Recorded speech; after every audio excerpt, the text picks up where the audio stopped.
Buenos días, ¿qué tal? Les quiero hablar hoy sobre una historia. Entonces, se los voy a leer de un libro que se llama El enseñó amor, que vienen siendo lecciones de nuestro gran maestro Jesús, ¿verdad? Entonces, esto está basado en el libro de Lucas, de San Lucas, capítulos 16, de 19 a 31. Entonces, habla de la parábola del hombre rico y de Lázaro. Cristo muestra que los hombres deciden su destino eterno en esta vida.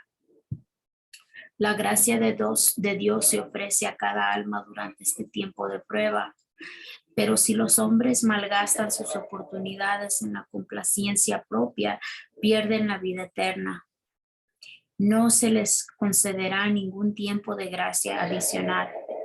Por su propia elección han constituido una gran cima entre ellos y su Dios, porque recuerden que el pecado nos separa de Dios. Entonces, esta parábola presenta un contraste entre el rico que no ha hecho de Dios su sostén y el pobre que lo ha hecho. Cristo muestra que viene el tiempo en que será invertida la posición de las dos clases. Los que son pobres en los bienes de esta tierra, pero que confían en Dios y son pacientes en su sufrimiento. Algún día serán exaltados por encima de los que ahora ocupan los puestos más elevados que puede dar el mundo, pero que no han rendido su vida a Dios. Entonces, esta es la parábola. Había un hombre rico, dijo Cristo, que se vestía de púrpura y de lino fino, pues en ese entonces si usabas el color púrpura, o sea, el color morado, eras muy fino y de mucho dinero, ¿verdad? Y hacía cada día banquete con esplendidez, o sea, se comía unos manjares que para qué les cuento, ¿verdad? Había también un mendigo llamado Lázaro, que estaba echando a la puerta de aquel lleno de llagas y ansiaba saciarse de las migajas que caían de la mesa del rico. En otras palabras, había un pobre, muy pobre, que tenía llagas grandes como leperosas en todo el cuerpo. Y él se sentaba y él quería comer de las migajas de comida que caían de los manjares de este hombre rico. Y este pobre se llamaba Lázaro. Entonces el rico no pertenecía a la clase representada por el juez inicuo, que abiertamente declaraba que no hacía caso de Dios ni de los hombres. En otras palabras, este hombre rico era un hombre rico que decía ser creyente de Dios. No era un hombre romano en ese entonces que no creía en Dios. Él decía creer en Dios. Entonces el rico pretendía ser hijo de Abraham. No trataba con violencia al mendigo, ni lo echaba porque le era desagradable su aspecto. Si el pobre y repugnante individuo podía consolarse contemplándolo cuando entraba a su puerta, el rico estaba de acuerdo con que permaneciera ahí, pero revelaba una egoísta indiferencia a las necesidades de su hermano doliente. Entonces no había hospitales en los cuales se cuidara a los enfermos. Se llamaba la atención de aquellos a quienes el Señor había confiado riquezas, hacia los doloridos y los necesitados, para que éstos recibieran socorro y simpatía, o sea, de la gente rica. Tal era el caso del mendigo Lázaro y del rico.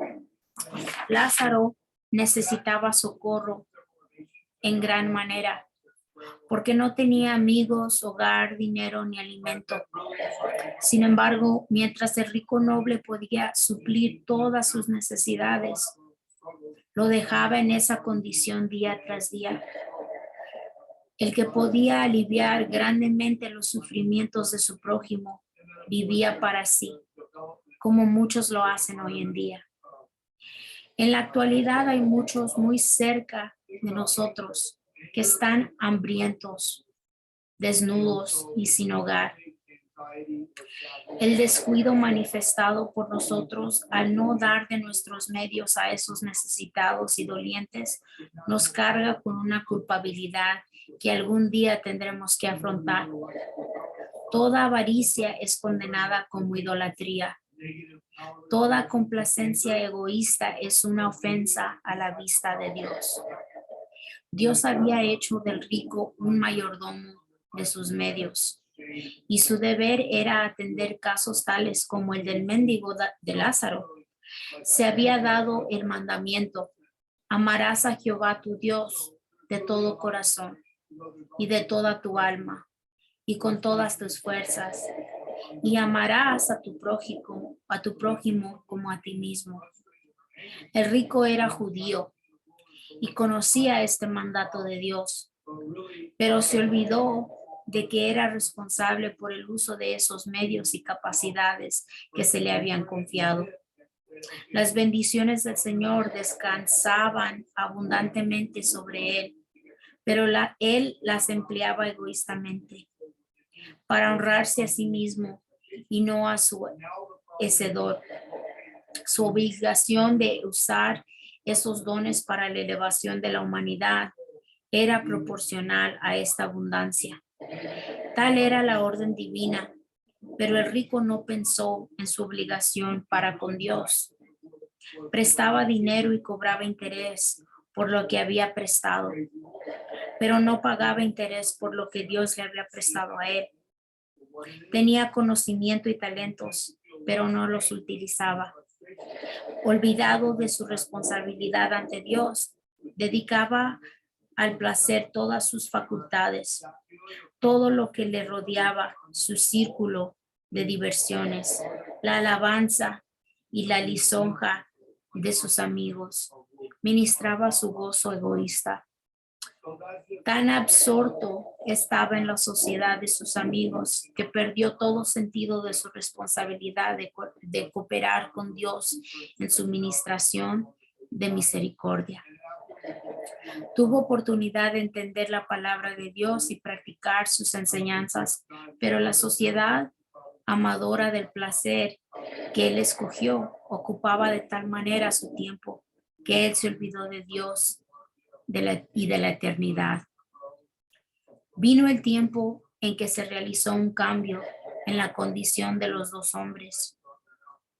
El pobre había sufrido todos los días, pero había sido paciente y soportando en silencio. Con el transcurso del tiempo, Lázaro murió y fue enterrado.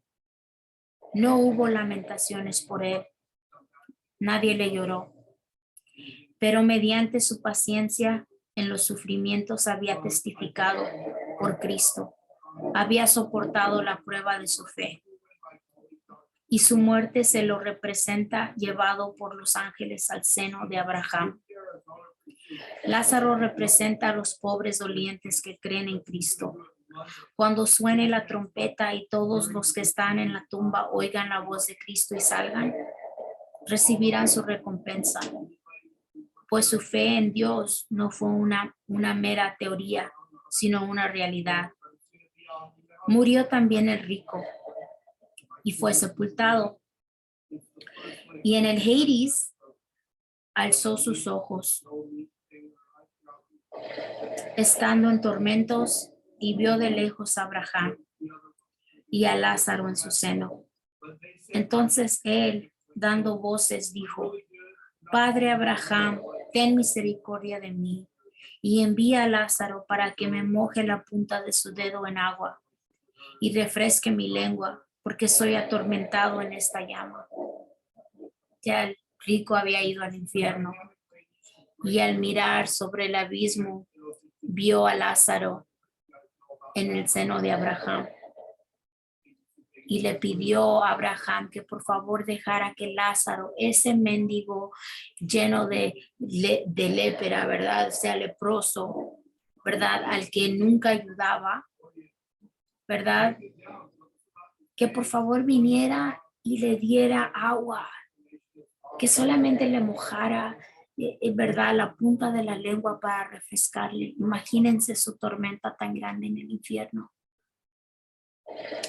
En la parábola, Cristo estaba haciendo frente al público en su propio terreno.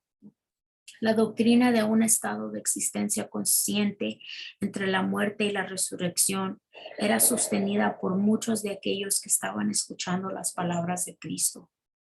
El Salvador conocía esas ideas e ideó su parábola de manera tal que inculcara importantes verdades por medio de esas opiniones preconcebidas. Colocó ante sus oyentes un espejo en el cual se habían de ver a sí mismos en su verdadera relación con Dios. Empleó la opinión prevaleciente para presentar la idea que deseaba destacar en forma especial. Es a saber que el cielo no valora a los hombres de acuerdo con sus posesiones materiales, pues todo lo que tiene le pertenece en calidad de un préstamo que el Señor le ha hecho. Y un uso incorrecto de estos dones que nos da Dios lo colocará por debajo del hombre más pobre y más afligido que ama a Dios y confía en Él. Cristo desea que sus oyentes comprendan que es imposible que el hombre obtenga la salvación del alma después de la muerte. Hijo, se le hace responder a Abraham, acuérdate que recibiste tus bienes en tu vida. Este es Abraham diciéndole al rico. Y Lázaro también recibió males, pero ahora este es consolado aquí y tú eres atormentado. Además, todo esto es una gran cima, está puesta entre nosotros y vosotros, de manera que los que quisieran pasar de aquí a vosotros no pueden, ni de allá pasar para acá. Así Cristo presentó lo irremediable y desesperado que es buscar un segundo tiempo de gracia. Esta vida es el único tiempo que se le ha concedido al hombre para que él se prepare para la eternidad. El hombre rico no había abandonado la idea de que él era hijo de Abraham y en su aflicción se lo representa llamándolo para pedirle ayuda. Padre Abraham, clamó, ten misericordia de mí. No oró a Dios, sino a Abraham. Así demostró que él colocaba a Abraham por encima de Dios. No clamó a la Virgen de Guadalupe, ¿verdad? Es clamar a Dios, no a San Judas, no a cualquier otro santo que ponen de idolatría, no. Dios ante todas las cosas y primero que todo. Entonces, y que confiaba en su relación con Abraham para obtener la salvación. Ningún santo nos puede obtener la salvación. El único que puede obtener salvación para nosotros es Cristo Jesús. Nadie más.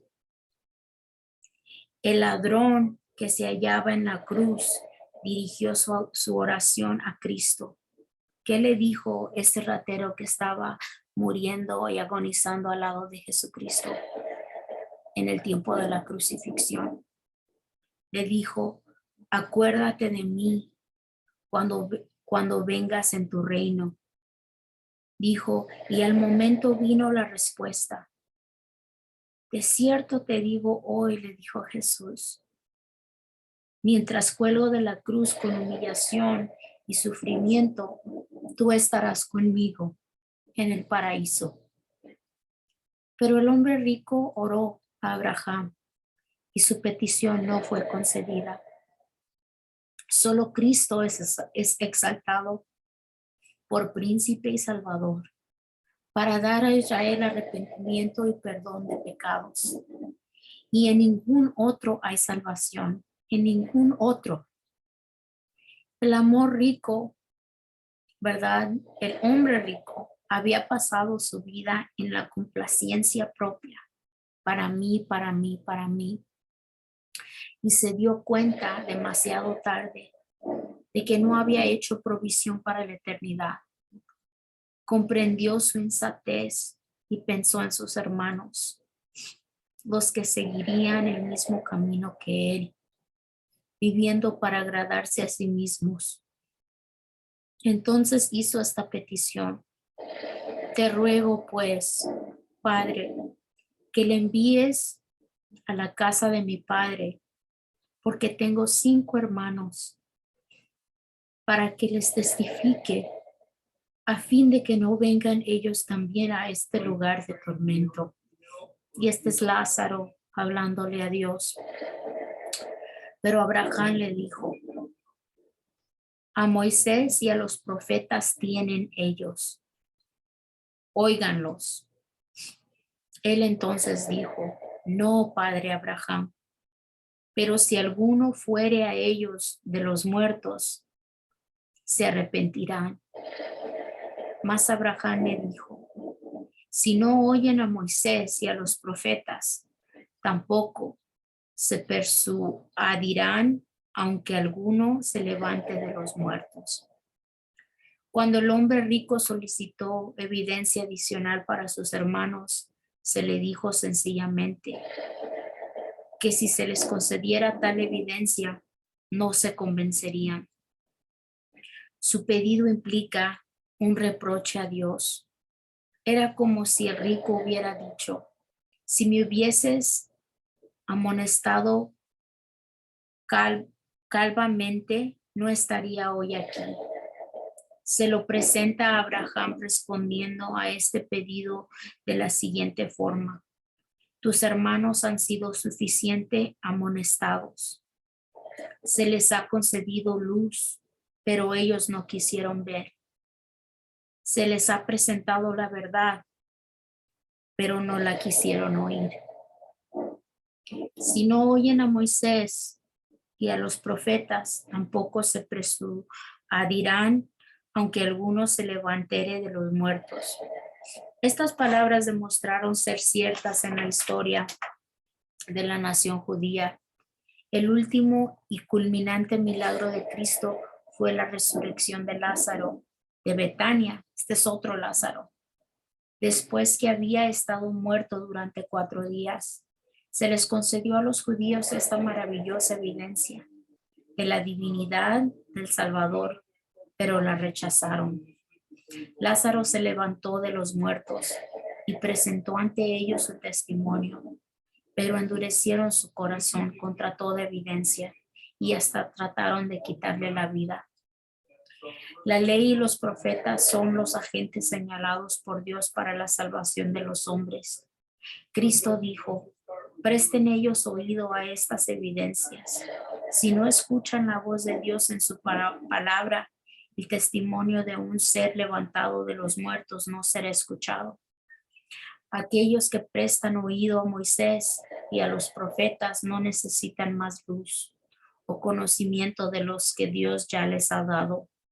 Pero si los hombres rechazan la luz y dejan de apreciar las oportunidades que les fueron otorgadas, no oirán. Si uno de los muertos fuera a ellos con un mensaje, no se convencerían, ni aún por esta evidencia, porque ellos que rechazan la ley y los profetas endurecen de tal suerte su corazón que rechazarían toda luz. La conversación sostenida entre Abraham y el hombre que una vez fuera rico es figurada. La lección que hemos de sacar de ella es que a todo hombre se le ha concedido el conocimiento suficiente para la realización de los deberes que de él se exigen. Las responsabilidades del hombre son proporcionales a sus oportunidades y privilegios.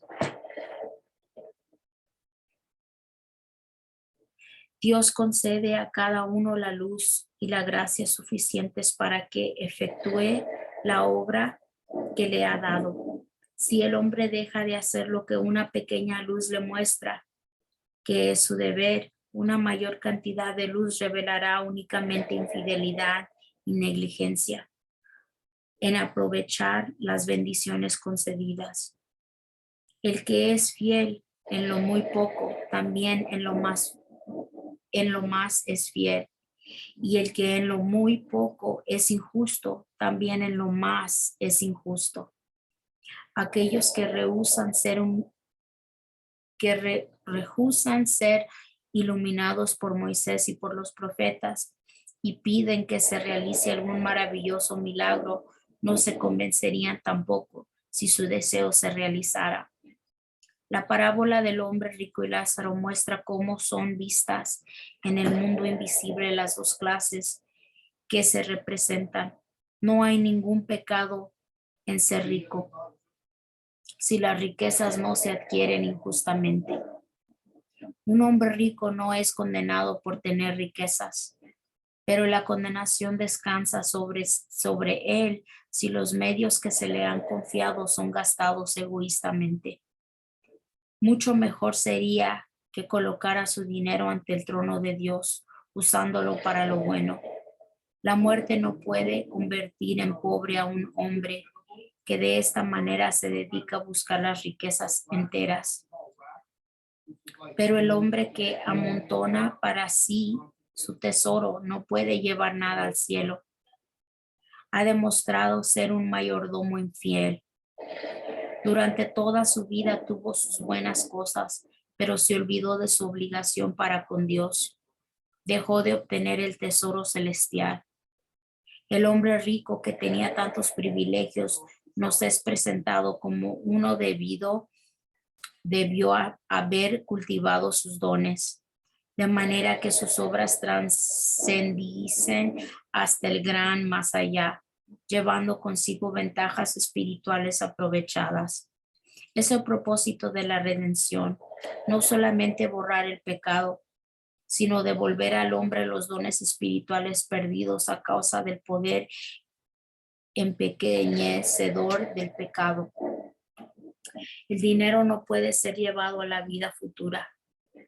No se necesita ahí, pero las buenas acciones efectuadas en la salvación de las almas para Cristo son llevadas a los atrios del cielo. Más aquellos que emplean egoístamente los dones del Señor para sí mismos, dejando sin ayuda a sus semejantes necesitados y no haciendo nada porque prospere la obra de Dios en el mundo. Deshonran a su Hacedor. Frente a sus nombres en los libros del cielo está escrito: robo a Dios. El hombre rico tenía todo lo que el dinero puede procurar, pero no poseía las riquezas que habían conservado bien su cuenta con Dios. Vivió como si todo lo que poseía fuera suyo. Había descuidado el llamamiento de Dios y los clamores de los pobres que sufrían. Pero al fin viene un llamado que él no puede eludir, por un poder al cual no le es posible objetar ni resistir. Se le ordena que renuncie a las posesiones de las cuales él ya no es mayordomo. El hombre que una vez fuera rico es reducido a una desesperada pobreza. El manto de la justicia de Cristo tejido en el telar del cielo nunca podrá cubrirlo. El que una vez usara la púrpura más rica, el lino más fino, es reducido a la desnudez. Su tiempo de gracia ha terminado. Nada trajo al mundo y nada puede llevarse con él. Cristo levantó el velo y presentó el cuadro ante los sacerdotes y los gobernantes, los escribas y los fariseos. Contemplando vosotros los que sois ricos en los bienes de este mundo, y no sois ricos en lo que a Dios respecta. No contemplaréis esta escena. Aquello que es altamente estimado entre los hombres es aborrecible a la vista de Dios. Cristo pregunta, ¿qué aprovechará al hombre si ganare todo el mundo y perderé su alma? ¿O qué recompensa dará el hombre por su alma? Cuando Cristo presentó la parábola del hombre rico y Lázaro, había muchos hombres en la nación judía que se hallaban en la miserable condición del hombre rico, que usaban los bienes del Señor para su complacencia egoísta, preparándose para oír la sentencia. Pesado has sido en balanza y fuiste hallado falto. El pobre rico fue favorecido con toda bendición temporal y espiritual, pero rehusó cooperar con Dios en el empleo de esas bendiciones. Tal ocurrió con la nación judía. El Señor había hecho de los judíos los depositarios de la verdad sagrada. Los había convertido en mayordomos de su gracia. Les había dado toda ventaja espiritual y temporal y los llamó para que impartieran esas bendiciones. Se les había impartido instrucción especial con respecto a la forma de tratar a sus hermanos que habían caído en la pobreza, al extranjero que estuviese dentro de sus puertas y al pobre que se encontraba entre ellos.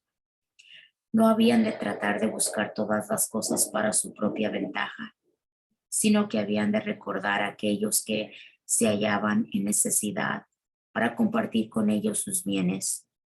Y Dios prometió bendecirlos de acuerdo con sus hechos de amor y misericordia.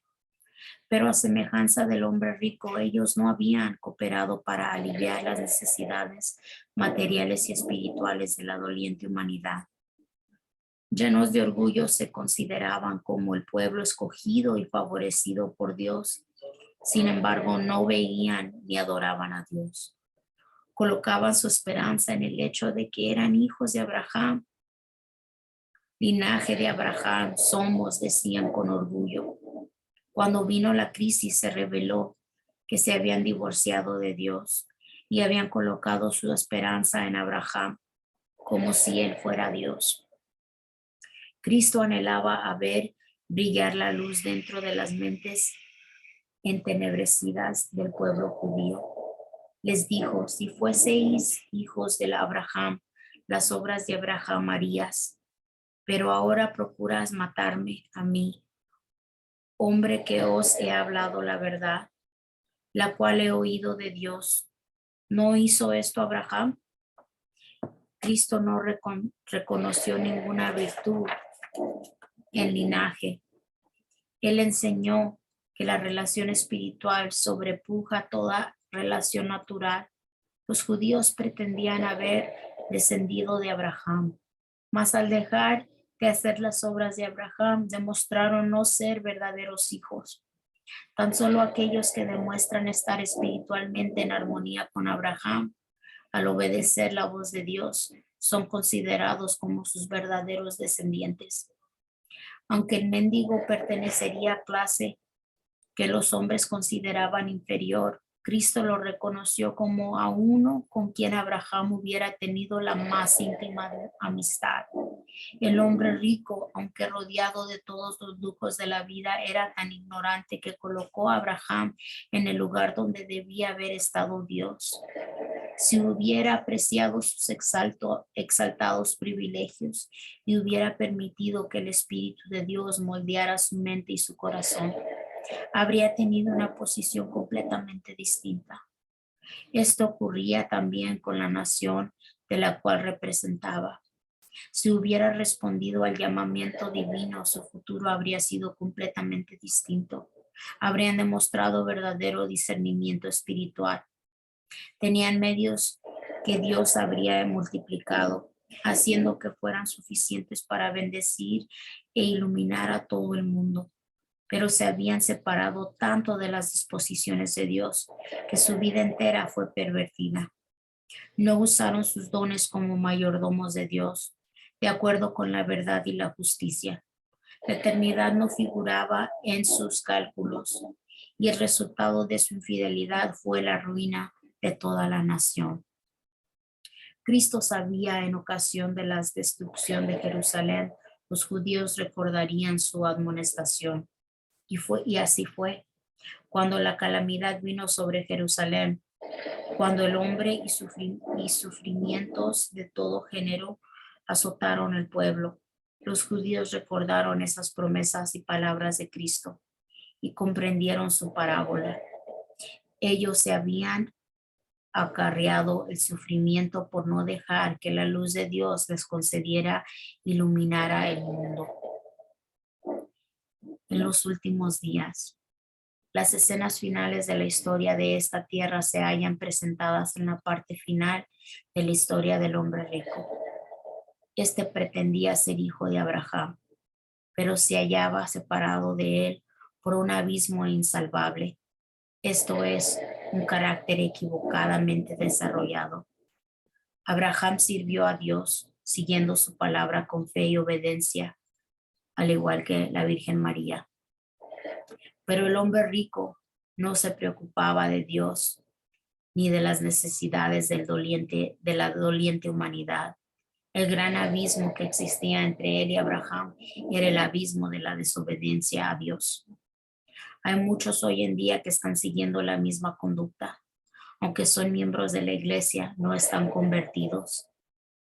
Puede ser que tomen parte del culto, pueden ser que canten el salmo, como el siervo brama por las corrientes de las aguas, así clama por ti, oh Dios, el alma mía.